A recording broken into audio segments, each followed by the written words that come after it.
இன்னைக்கு சின்ன மருமகள் ஈஸ்வரி வீட்டில் இருக்க எல்லாரையும் கூப்பிட்டு வச்சு பேசுகிறாங்க. ராஜாகம், சன்னாசி, அப்பத்தா, மோகனா, சாவித்திரி, மலர்னு வீட்டில் இருக்க எல்லாரும் அங்கே தான் இருக்காங்க. மாமா, நான் சேது கல்யாண விஷயமா ஒரு முக்கியமான விஷயம் உங்கள்கிட்ட பேசணும் அப்படின்னு சொல்லுவோம். என்ன விஷயம் சொல்லு அப்படின்னு ராஜாங்கம் சொல்கிறாங்க. மாமா, நம்ம பையன் சேது வாழ வேண்டிய வயசில் இப்படி ரூம்லேயே அடப்பட்டு கஷ்டப்பட்டு இருக்கானே, ஏன் மாமா இப்படிலாம் இருக்கான்? நீங்கள் கூப்பிட்டு வச்சு தமிழ்ச்செல்வியை மன்னிச்சிட்டு ஏற்றுக்கலாம்ல மாமா அப்படின்னு சொல்லுவோம். உடனே சாவித்திரி சொல்கிறாங்க, அவனை மன்னிக்கக்கூடிய தப்பாக பண்ணியிருக்கான். எம்பூட்டு பெரிய போய் சொல்லி குடும்ப மானத்தை கெடுத்து வச்சுருக்கான். அவளெல்லாம் எப்படி மன்னிப்பாங்க அப்படின்னு சொல்லுவோம். ராஜாங்கம் ஒன்றும் பதில் சொல்ல தெரியாமல் பார்த்துட்டு இருக்காங்க. அடுத்து ராஜாங்கம், இதில் நான் எந்த முடிவும் எடுக்க முடியாதுமா. இதில் ஃபுல்லாக சேது சம்மந்தப்பட்ட விஷயந்தான். சேது என்ன முடிவு பண்ணுறானோ அதான் என்னோட முடிவும் அப்படின்னு சொல்லுவோம். அந்நேரம் பார்த்துட்டு சேதுவும் கருப்பு அங்கே வராங்க. சேது கிட்ட கூப்பிட்டு வச்சு பேசுகிறாங்க. ஏயா சேது, நீ என்ன முடிவு பண்ணலான்னு இருக்க? அந்த புள்ள கூட சேர்ந்து வாழ போறியா, இல்லை அவளை வெட்டி விட்டு வேறு வாழ்க்கைக்கு தயாராக போறியா அப்படின்னு சொல்லுவோம். சேது சொல்கிறாங்க, அப்பா, நான் ஏற்கனவே ஆசைப்பட்டு போனேன்னு நீங்கள் முடிச்சு வச்சுருக்கீங்க. நானாக பார்த்த கல்யாணம் தான் சரிப்பட்டு வரல. இப்போது நீங்கள் எந்த முடிவு பார்த்து எடுத்தாலும் எனக்கு சம்மதம் தான்ப்பா அப்படின்னு சொல்லிட்டு ரூம்குள்ளே போயிடுறாங்க. அதை கேட்டுட்டு சாவித்திரிக்கு ரொம்ப சந்தோஷமாக இருக்குது. ஆஹா, இதான் நல்ல நேரம், நம்ம எப்படியோ பேசி மூடை மாற்றிட்டு நம்ம பொண்ணை கல்யாணம் பண்ணி வச்சிடலாம் அப்படின்னு மனசை நினச்சிக்கிறாங்க. அதுக்கடுத்து ராஜாங்கமும், சரி சேது இப்படி பதில் சொல்லிட்டான், நம்ம உடனே முடிவு எடுக்க வேண்டாம், கொஞ்சம் பொறுத்திருந்து பார்ப்போம் அப்படின்னு சொல்கிறாங்க. அடுத்த பக்கம் பார்த்தீங்கன்னா தமிழ்ச்செல்வி 1,00,000 ஃபீஸுக்கு என்ன பண்ணுறதுன்னு தெரியாமல் வசந்தி கிட்டே கேட்டுட்ருக்காங்க. அம்மா, நீ யாராவது கிட்டே கேட்டியாமா, யாராவது நமக்கு கொடுப்பாங்களாமா அப்படின்னு சொல்லுவோம். இல்லைம்மா தமிழ், நான் ஊரில் இருக்க எல்லாருக்கிட்டையும் கேட்டுட்டேன், யாருமே நம்மளை நம்பி பணம் கொடுக்குறாப்புல இல்லைம்மா, என்ன செய்யலாம் அப்படின்னு சொல்லுவோம்.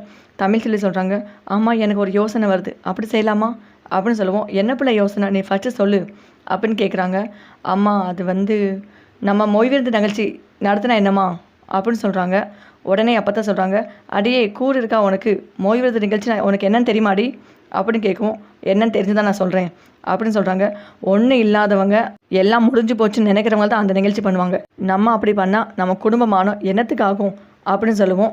அப்போ தான் எனக்கு இதை விட வேறு எந்த ஒரு வழியும் தெரியல, இது பண்ணிட்டு தான் என்னுடைய முடிவாக இருக்குது அப்படின்னு சொல்லுவோம். வசந்தியும், சரி பிள்ளை, வேறு வழியில் நம்ம அப்படியே பண்ணிக்கலாம் அப்படின்னு பேசிக்கிறாங்க. அடுத்த 2 நாளில் மொய் விருந்து நிகழ்ச்சி நடக்குது. அங்கே நிறைய பேர் சாப்பிட்டுட்டு இலைக்கு அடியில் பணத்தை வச்சுட்டு போகிறாங்க. அங்கே அந்த விருந்து நிகழ்ச்சி நடக்கும்போது அந்த வழியாக சேதுவும் கருப்பும் போகிறாங்க. சேது பார்த்துட்டு அங்கே இருக்க மக்கள்லாம் பேசிகிட்டு இருக்காங்க. இவனோட பொண்டாட்டி தான் மொய் விருந்து நிகழ்ச்சி நடத்துகிறான், அவள் ஏதோ மருத்துவத்துக்கு படிக்கிறாளாம், அவளுக்கு பணம் கட்ட முடியாமல் தான் இந்த நிகழ்ச்சி நடத்துகிறான். இவெல்லாம் எம்புட்டு பெரிய ஆள், இவனை கட்டிக்கிட்டு அந்த பொண்ணு அவங்க அம்மா அப்பா வீட்டில் இருந்துட்டு இம்புட்டு கஷ்டப்பட்டுக்கிட்டு இருக்கு. இங்கே பார்த்தீங்கன்னா இந்த ஆள் இப்படி சுற்றிட்டு இருக்கான் அப்படின்னு சொல்லிட்டு பேசிகிட்டு இருக்காங்க. இன்னொரு பக்கம் பார்த்தீங்கன்னா அடுத்த 2-3 பொம்பளைங்க பேசிட்டு இருக்காங்க. இந்த பார்ரி அந்த பக்கம் போயிட்டுருக்கானே, அவன் தான் இந்த பொண்ணோட புருஷன். அவன் இந்த மொய் விருந்து நிகழ்ச்சியை கண்ணில் பார்த்துட்டு நாண்டுட்டு செத்து போகலாம். அவன் பொண்டாட்டியை இப்படி மொய் விருந்து நிகழ்ச்சி நடக்க வச்சு வேடிக்கை பார்க்கலாமா, இவெல்லாம் ஒரு ஆம்பளையா அப்படின்னு சொல்லிட்டு பேசிகிட்டு இருக்காங்க. இதை கேட்டு சேதுக்கு ரொம்ப கோவம் வருது. அவங்கள அடிக்க போகிறாங்க. உடனே கருப்பை, மாப்பிள்ள சும்மா இரு மாப்பிள்ள, ஊரில் இருக்க எல்லா வேலையும் நம்ம அடைக்க முடியுமா, அப்பெல்லாம் பண்ணாத, வா மாப்பிள்ள அப்படின்னு சொல்லிட்டு கையை பிடிச்சி இழுத்துட்டு போகிறாங்க.